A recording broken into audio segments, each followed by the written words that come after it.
graça e a paz do nosso Senhor e Salvador, Jesus Cristo. Eu espero que realmente você esteja bem, fique firme. A palavra do Senhor diz que o Senhor é o nosso pastor e que por isso de nada nós teremos falta. Podemos todas as coisas naquele que nos fortalece, meu irmão, minha irmã. Fica firme em nome de Jesus. O choro pode durar uma noite, mas a alegria ela vem pela manhã. Queridos, nós vamos dar início a mais uma série de sermões, cujo nome é Como Viver Acima da Mediocridade. Hoje nós vamos falar sobre confrontando a mediocridade. Essa série de sermões ela é fruto de uma leitura de um livro de Charles Swindoll, um livro que eu estou lendo, cujo o título do livro é Como Viver Acima da Mediocridade. Eu confesso que eu fui despertado para a leitura desse livro a partir do momento em que eu pensei na vida de muitos cristãos, como muitos cristãos lidam com as coisas do Senhor, né? Oferecendo o básico, o mínimo, aquilo que é prático, não o bonito. Muita gente hoje, infelizmente, prefere o preto e o branco, porque eles são mais baratos que o colorido. Espero que você esteja entendendo a minha linguagem. Enfim, hoje a maioria não leva a sério uma vida de compromisso com a excelência para Cristo. Muitos crentes hoje poderiam voar como águia, mas segundo Charles Swindoll, eles preferem viver como perus, né? Eles poderiam voar em alturas sublimes, mas eles preferem escavar à procura de vermes e insetos, como a galinha. Contudo, isso pode mudar.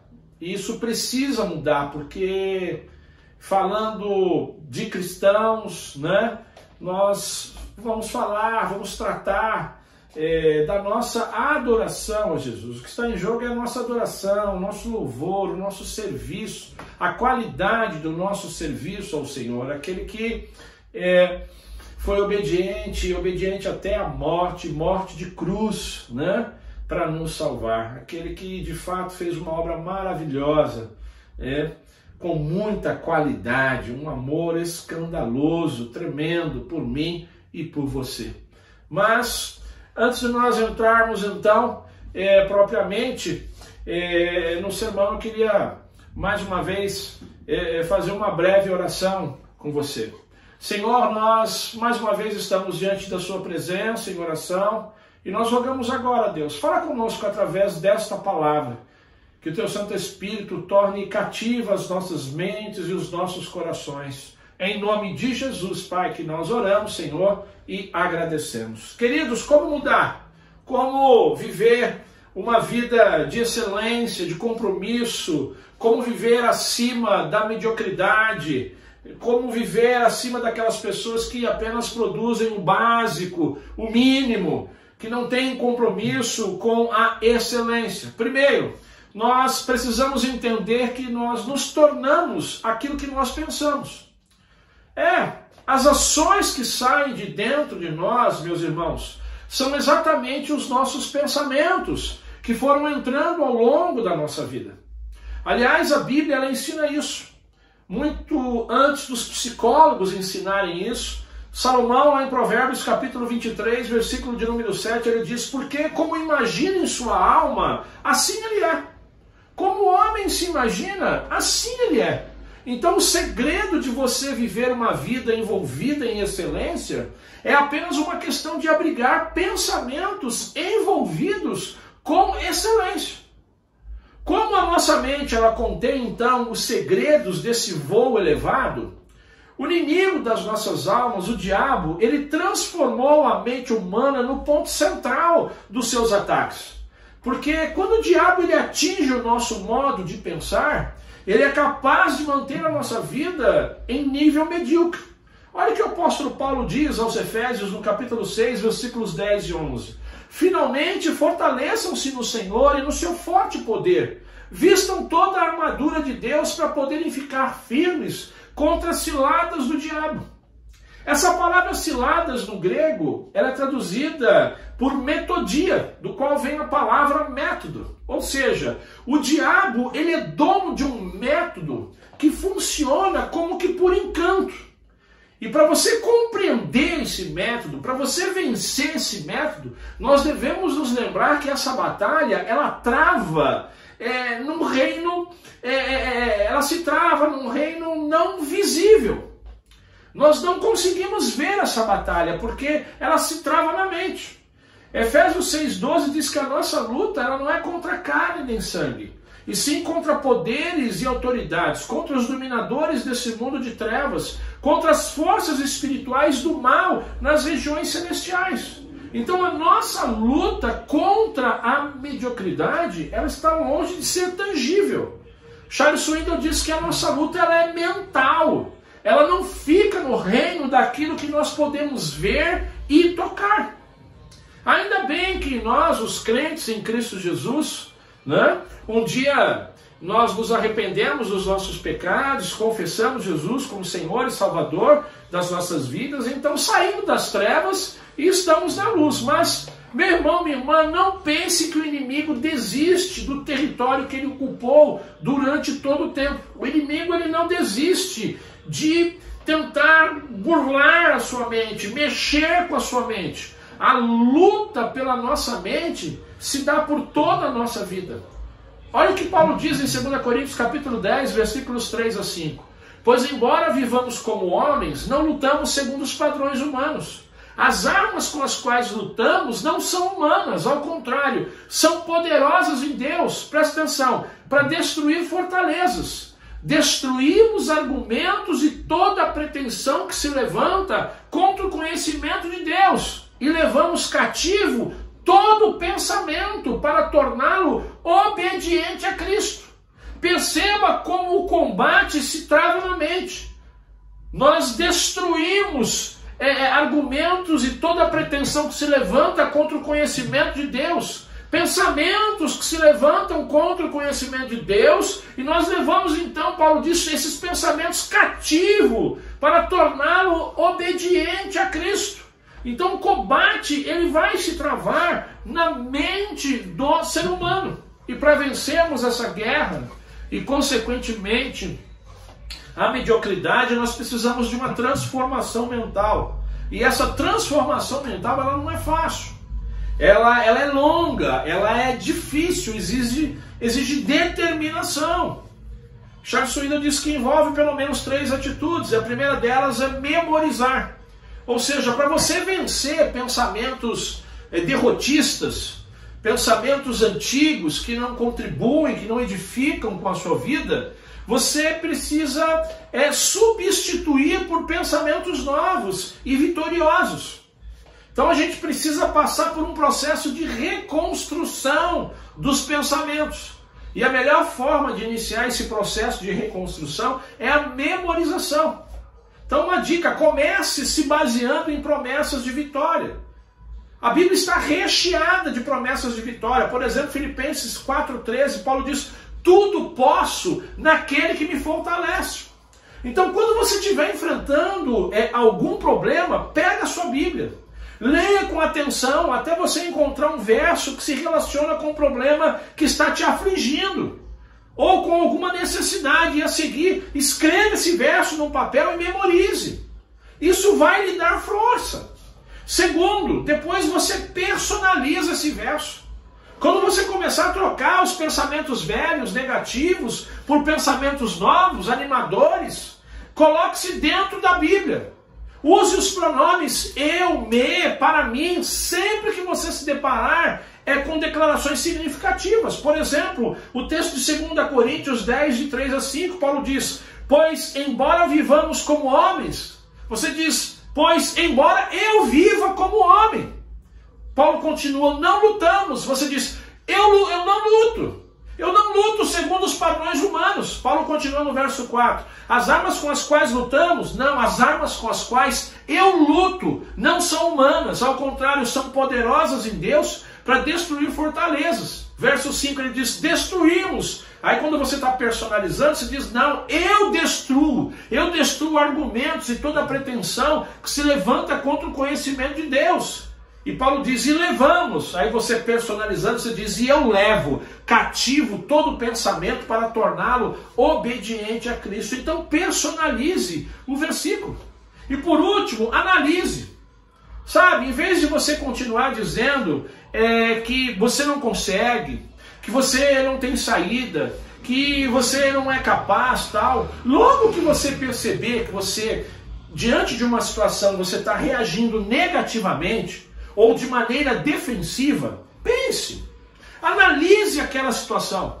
Analise a situação da sua escola, analise a situação no seu trabalho, analise a situação na sua igreja, analise as circunstâncias, entendendo que você que foi chamado para ser águia, para fazer voos altos, voos sublimes. Entenda que você e algumas pessoas jamais marcharão no mesmo ritmo.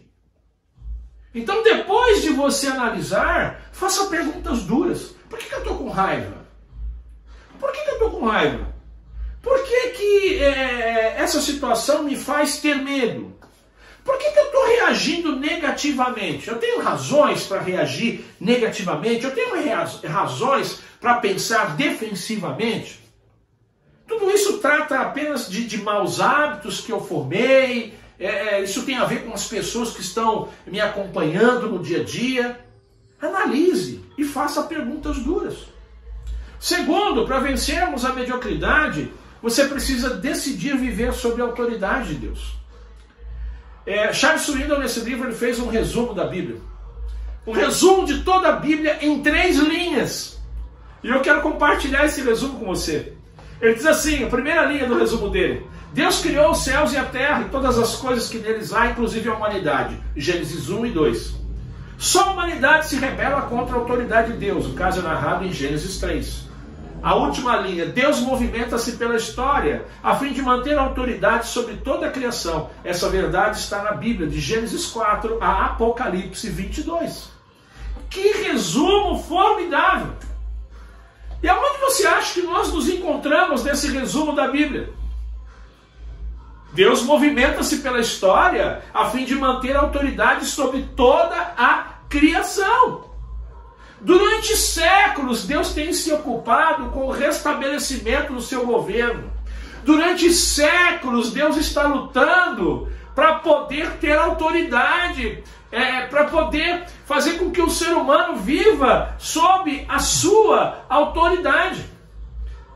O próprio Cristo, lá no Evangelho de Mateus, no capítulo 6, versos 24, 32 a 33, ele diz: ninguém pode servir a 2 senhores, pois odiará um e amará o outro, ou se dedicará a um ou desprezará o outro. Vocês não podem servir a Deus e ao dinheiro. Olha aí, Deus lutando para que a gente possa viver sob a autoridade dele.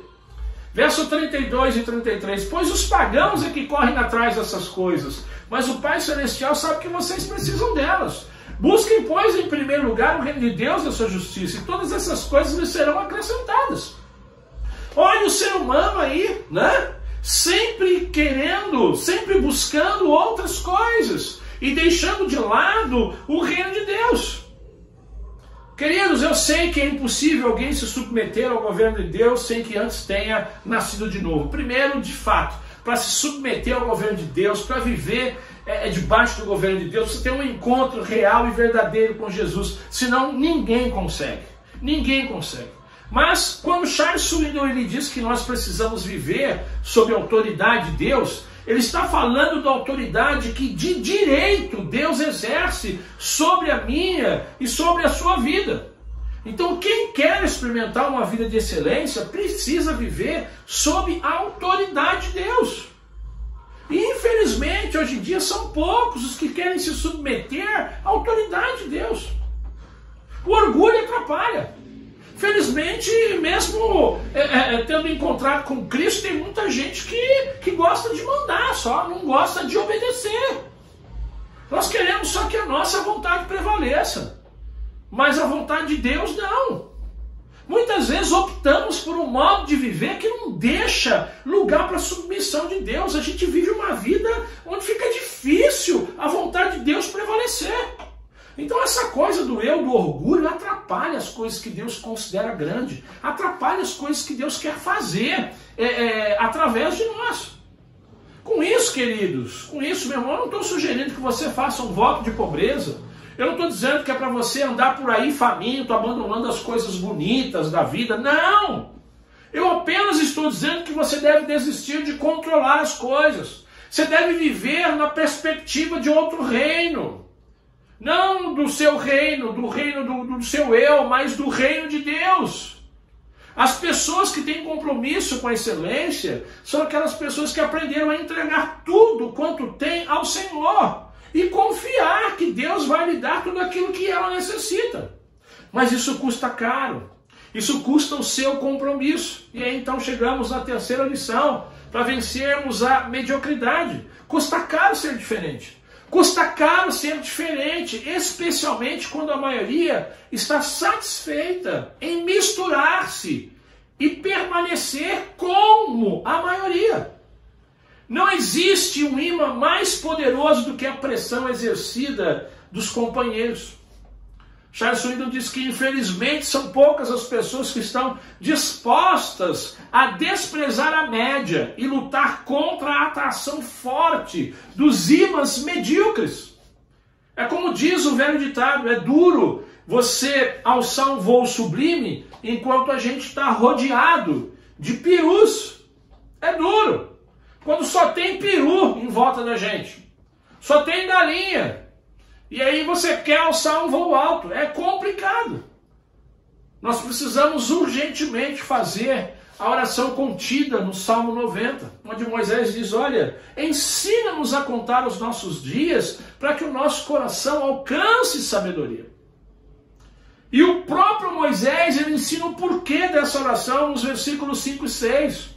Ele diz que nós somos breves como o sono, nós somos como a relva que brota ao amanhecer, germina e brota pela manhã, mas à tarde murcha e seca, ou seja, ele diz, olha, nós passamos muito rápido por esse mundo, nós voamos, diz Moisés. Percebam que no versículo 12, então Moisés, ele não diz, olha, ajuda-nos a viver os nossos dias como a maioria. Ele não diz isso.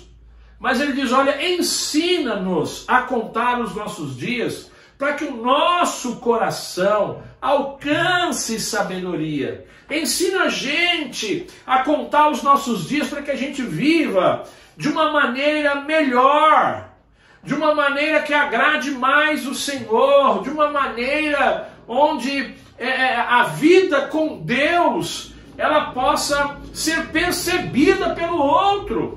Ensina-nos a viver como águias e não como perus, não como galinhas. Mas, como nós já vimos, né? As pessoas que querem viver como águias, as pessoas que querem viver longe da mediocridade, essas pessoas precisam se colocar sob a autoridade de Deus. Nós precisamos pensar em outro reino, nós precisamos pensar no reino de Deus, na vontade de Deus. O problema é que aí a fila vai diminuindo. Aliás, o próprio Cristo é o dono das mensagens que causam essa diminuição nas filas, né? Jesus, ele é o dono dessas mensagens que faz com que as águias vão se tornando algo bem difícil de ser encontrado no seio da igreja. Evangelho de João, capítulo 6, versículos 60 a 66. Ao ouvirem isso, muitos dos seus discípulos disseram, dura essa palavra, quem pode suportá-la? Daquela hora em diante, muitos dos seus discípulos voltaram atrás e deixaram de segui-lo. Jesus, ele atraía grandes multidões? Sim, ele atraía. Mas jamais Jesus tentou criar um grande auditório. Pelo contrário, várias vezes, ele de maneira deliberada, ele discutiu certas questões que com rapidez faziam diminuir o número de ouvintes. E um desses momentos, eu quero ler para você, está aqui em Lucas capítulo 14, versículos 25 a 33. Diz assim, uma grande multidão ia acompanhando Jesus, uma grande multidão ia acompanhando ele. Voltando-se para ela, disse, se alguém vem a mim e ama o seu pai, a sua mãe, sua mulher, seus filhos, seus irmãos e irmãs, e até a sua própria vida mais do que a mim, presta atenção, não pode ser meu discípulo. E aquele que não carrega a sua cruz e não me segue, não pode ser meu discípulo. Qual de vocês, se quiser construir uma torre, primeiro não se assenta e calcula o preço para ver se tem dinheiro suficiente para completá-la? Pois se lançar o alicerce e não for capaz de terminá-la, todos os que a virem rirão dele, dizendo, este homem começou a construir e não foi capaz de terminar.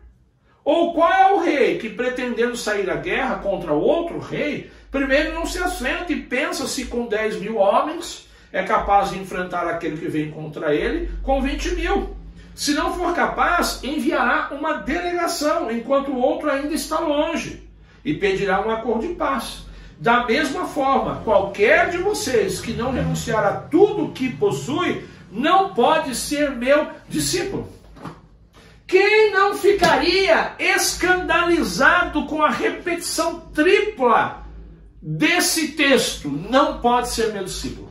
Você já imaginou as pessoas ouvindo Jesus discutindo e dizendo assim, olha, quem não fizer isso não pode ser meu discípulo. Quem não fizer aquilo não pode ser meu discípulo. E nesse texto, Jesus ele toca em pontos nevrálgicos. Primeiro, ele fala da questão de relacionamentos. Lucas capítulo 14, verso 26. Se alguém vem a mim e ama seu pai, sua mãe, sua mulher, seus filhos, seus irmãos e irmãs, e até a própria vida mais do que a mim, não pode ser meu discípulo. O que Jesus está fazendo aqui? Jesus está pedindo aqui para a gente tratar as pessoas com maldade? Não, ele não está dizendo isso. Mas ele está dizendo que não pode haver competição entre ele e as pessoas. Não pode haver competição entre o amor que você tem pela sua esposa e o amor que você tem por Jesus. Não pode haver competição entre o amor que você tem pelo seu filho e o amor que você tem por Jesus. Porque Jesus, ele merece muito mais. Nós temos que nos entregar de forma incondicional. Nós temos que priorizar Cristo nas nossas vidas. Ele deve estar acima de tudo e de todos. O segundo ponto nevrálgico são os objetivos e desejos pessoais. Ele diz, olha, e aquele que não carrega a sua cruz, Lucas 14, 27, e não me segue, não pode ser meu discípulo. Em outras palavras, para ser discípulo de Jesus, você precisa dizer um não enorme para as coisas que você quer. E um sim para aquilo que Deus deseja. É isso que Jesus está dizendo. Aqui dá para entender por que muitas pessoas, ao ouvirem as palavras de Jesus, davam fora. Aqui a gente começa a entender o porquê que a fila ia diminuindo. Na época de Jesus, quando as pessoas elas viam alguém carregando uma cruz, todos sabiam que aquela pessoa estava a caminho da morte. Então aqui Jesus ele utiliza a figura da cruz para nos ensinar que nós devemos morrer para as nossas próprias buscas pessoais e segui-lo integralmente. Autonegação. Para ser discípulo de Jesus, você tem que se autonegar. E a autonegação é uma coisa muito rara em nossos dias. Assim como é raro você ver uma águia no céu. O terceiro ponto nevrálgico desse texto de Lucas 14 fala de possessões pessoais. Lucas 14, 33. Da mesma forma, qualquer de vocês que não renunciar a tudo que possui, não pode ser meu discípulo. Queridos, nós podemos possuir as coisas. Você pode ter uma casa, você pode ter um apartamento, você pode ter uma empresa, você pode ter um carro, você pode ter aquilo que o seu dinheiro conseguir comprar. Mas as coisas não podem te possuir. As coisas não podem te possuir. O nosso maior compromisso não é com o carro, com a casa, com o dinheiro, com o celular, com a empresa. Não, o nosso maior compromisso deve ser com o Senhor. Lembra quando João Batista, lá no início do Evangelho de João, capítulo 3, versículo 30, ele disse, olha, é necessário que ele cresça e eu diminua. A vida do discipulado, a vida do discípulo de Cristo, é assim, Cristo precisa crescer nas nossas vidas. Cristo precisa tomar as nossas vidas. Não é o tempo, não são as coisas que tem que tomar o nosso tempo, o nosso esforço, a nossa dedicação, não. Cristo é que tem que tomar. De Cristo que tem que ser o nosso tempo, um tempo de qualidade, o nosso esforço, a nossa dedicação, a nossa excelência. Essas coisas devem ser dadas para Cristo. Querido, você só vai vencer a mediocridade, você só vai alçar voos na sua vida cristã, na sua vida secular, se você se livrar do excesso de bagagem, daquilo que não está te ajudando a você viver uma vida com excelência. Presta atenção. Por último, para a gente vencer a mediocridade, nós precisamos demonstrar um amor que surpreenda. Marcos capítulo 14, versículo de número 3. Estando Jesus em Betânia, reclinado à mesa na casa de um homem conhecido como Simão, o leproso, aproximou-se dele certa mulher com um frasco de alabastro, contendo um perfume muito caro, feito de nardo puro. Ela quebrou o frasco e derramou o perfume sobre a cabeça de Jesus. O contexto desse texto é a Páscoa. Páscoa era um tempo de celebração, de canções, de fogueiras ao redor da cidade, trombetas soando, bandeiras se agitando, ou seja, havia um espírito festivo. O espírito festivo tomava conta das pessoas, tomava conta da cidade de Jerusalém. Apesar disso, apesar de todo esse espírito festivo, nós sabemos que algumas autoridades religiosas, naquele momento, já planejavam a morte de Jesus. Mas eu não quero pensar nesses planos de morte para Jesus. Eu quero pensar, em primeiro lugar, agora, nesse momento, nesse jantar, né, onde as pessoas estão reunidas e tal. Eu fico imaginando esse jantar. Esse jantar na casa de Lázaro. A comida devia estar muito bacana, a comida devia estar ótima, as conversas também deviam ser bem bacanas, bem legais. Eu fico imaginando algumas pessoas, alguns discípulos de Jesus tal, chegando para Lázaro e perguntando para ele: e aí, como é que foi? Pô, você ficou lá morto 4 dias tal, como é que foi? Como é que você ouviu a voz do mestre e tal? E quando você saiu lá da cova, tal, da tumba, como é que, conta pra gente a sua experiência. Eu fico imaginando as pessoas também conversando com Simão, né? O texto diz que era a casa de Simão, o leproso. Fico imaginando, e aí, Simão, como é que foi? Como é que era a sua vida de leproso, tal? Conta pra gente aí, papapá, tal. E aí, como é que foi quando Jesus te curou, tal? Fico imaginando essas conversas ali ao redor daquela mesa bem bacana, com comida deliciosa. E aí, então, eles estão nessa conversa, tal, e de repente surge uma mulher, Maria, irmã de Lázaro. E essa mulher, irmãos, ela se distingue como uma mulher que ela não tinha medo da opinião alheia. E ela fez um compromisso com a excelência. Eu quero aqui destacar algo para você. Naquela época, as coisas eram completamente diferentes de hoje. Naquela época, uma mulher judia jamais se reclinava à mesa cheia de homens. E jamais ela soltaria os cabelos em público. Uma mulher naquela época, ela preparava a refeição, ela servia a refeição e em seguida ela se refugiava para algum cômodo da casa. Só os homens ficavam ao redor da mesa conversando. Mas Marcos capítulo 14, versículo 3, mostra Maria, né, em nome da excelência, ela quebra todos os paradigmas. O que ela faz? Ela quebra um vaso de alabastro que continha um perfume caríssimo. E ela derrama esse perfume sobre a cabeça de Jesus. Queridos, o perfume que ela derramou sobre a cabeça de Jesus equivalia a alimentar centenas de famílias com uma refeição completa. Aquele perfume representava mais que um ano inteiro de salário de um trabalhador. Nós estamos falando de algo de primeiríssima qualidade. Você conhece algo de primeiríssima qualidade? Algo de muito valor? De um valor inestimável? É disso que nós estamos falando. A fragrância daquele perfume, aquele perfume é um perfume tão poderoso que ele impregnou Jesus. Ele impregnou Jesus por onde quer que Jesus andasse a partir daquele momento, nas próximas 48 horas, aquele perfume ia acompanhar Jesus. Aquele perfume acompanhou Jesus na Páscoa, no Getsemane, na casa do sumo sacerdote, no pátio de Herodes, no pretório de Pilatos, nas mãos rudes daqueles homens que lançaram sorte sobre as suas roupas, e até mesmo aos pés da cruz. Aos pés da cruz Jesus estava cheiroso, ele estava impregnado pelaquele perfume. Querido, não se esqueça, Maria derramou tudo. Nós estamos falando de excelência. Mas o texto diz que nem todos gostaram disso.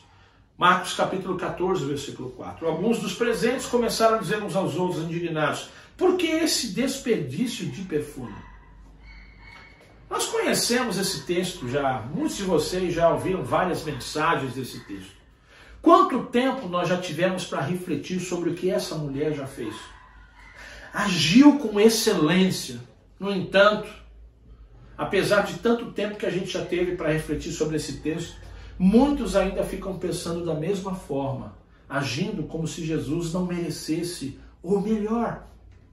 Marcos capítulo 14, verso 5. Ele poderia ser vendido por 300 denários e o dinheiro ser dado aos pobres, e a repreendiam severamente. Charles Swindoll diz que sempre haverá um colapso na lógica de devoção extrema se a base da comparação for o pobre.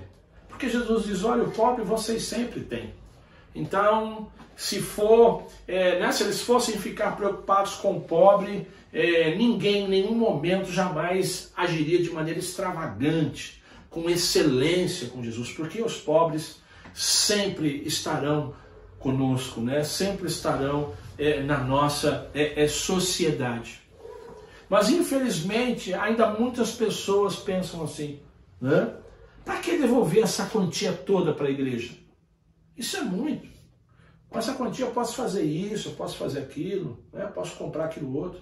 Para que gastar todo esse dinheiro na reforma da igreja? A igreja não precisa de tanta sofisticação, a igreja não precisa de coisas finas, né, valiosas, a igreja não precisa. Se nós podemos fazer de uma forma mais barata, para que gastar dinheiro na obra desse jeito? Isso é um desperdício. Para que comprar esse equipamento se a gente pode comprar um equipamento com um preço menor e que também nos atenda? As argumentações, elas vão sempre prosseguir, né? Quando se trata de oferecer o melhor, quando se trata de agir com excelência em relação a Jesus, sempre vai haver argumentações. Então, você que de repente não conhece a continuação do texto, ou não se lembra, continua lendo Marcos capítulo 14 e perceba que Jesus ele não só defendeu a ação de Maria, como também ele repreendeu aqueles que estavam pensando no básico, no comum e não na excelência, na extravagância para com Jesus. Infelizmente, muitos daqueles que, né, se dizem discípulos de Jesus já perderam o foco. Já perderam o foco da extravagância, da excelência.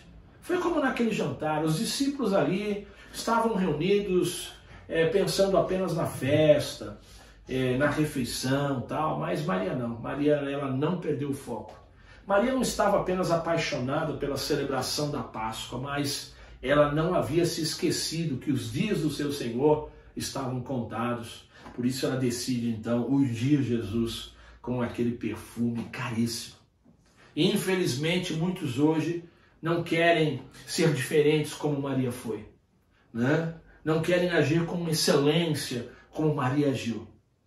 Fazem o mínimo, não querem dar o seu melhor, né?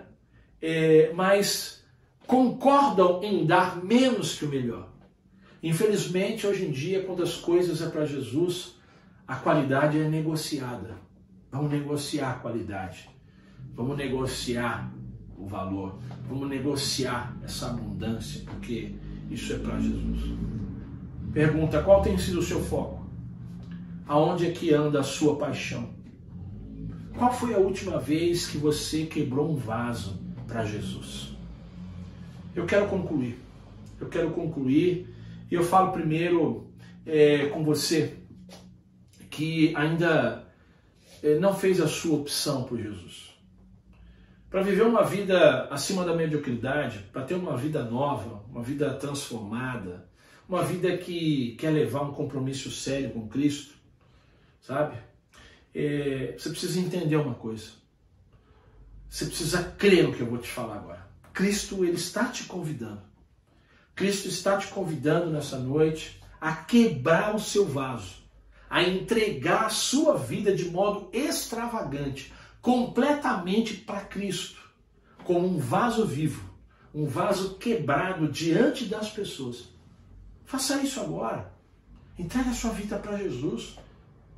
Você que quer mudar de vida, você que quer viver uma vida com excelência, faça isso agora e descubra o que significa viver uma vida de voos altos, uma vida de excelência para o Senhor. Você, meu irmão, minha irmã que está me ouvindo e que deseja vencer a mediocridade na sua vida, pense claramente a respeito.